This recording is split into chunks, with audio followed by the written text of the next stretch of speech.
তারপরে মসজিদে নববীর সকল মুসল্লিরা একসাথে নারায়ে তাকবীর দিয়ে উঠলেন। হযরত ওমর রাদিয়াল্লাহু তাআলা আনহুর শাসনকালে একদিন দুজন সহোদর ভাই এক বালককে টেনে হেঁচড়ে নিয়ে আসলেন হযরত ওমর রাদিয়াল্লাহু তাআলা আনহুর কাছে।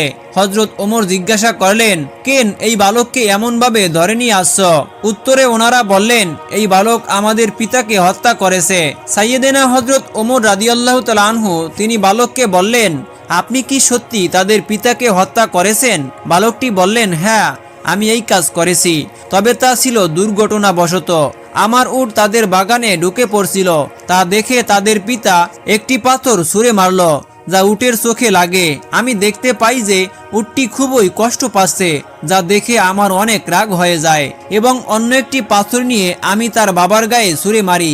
পাথরটি তার মাথায় লাগে এবং উনি ওখানেই মারা যান।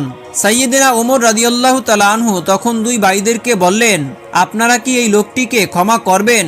তখন দুই ভাই জবাব দিলেন, না, আমরা একে কোনোভাবেই ক্ষমা করব না।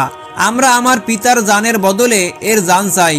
সাইয়েদেনা ওমর রাদিয়াল্লাহু তাআলা আনহু তখন বালকটির কাছে জানতে চাইলেন, আপনার কি কোনো শেষ ইচ্ছা আছে?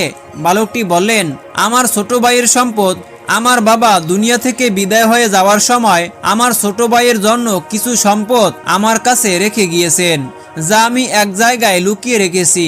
আমি 3 দিন সময় চাই, যাতে আমি সেই জিনিসগুলো আমার ভাইকে দিয়ে আসতে পারি। হে আমিরুল মুমিনিন, আপনি আমাকে বিশ্বাস করুন।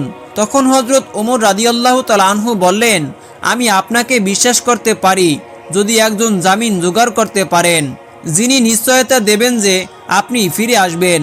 বালকটি দরবারের চারদিকে তাকালো, এত মানুষের মধ্যে কেউ তার জামিন হলো। হঠাৎ দরবারের পেছন থেকে একটি হাত উঠল।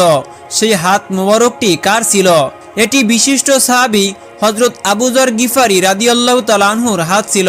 আবু যর গিফারি রাদিয়াল্লাহু তাআলা আনহু বললেন, আমি তার জামিন হব।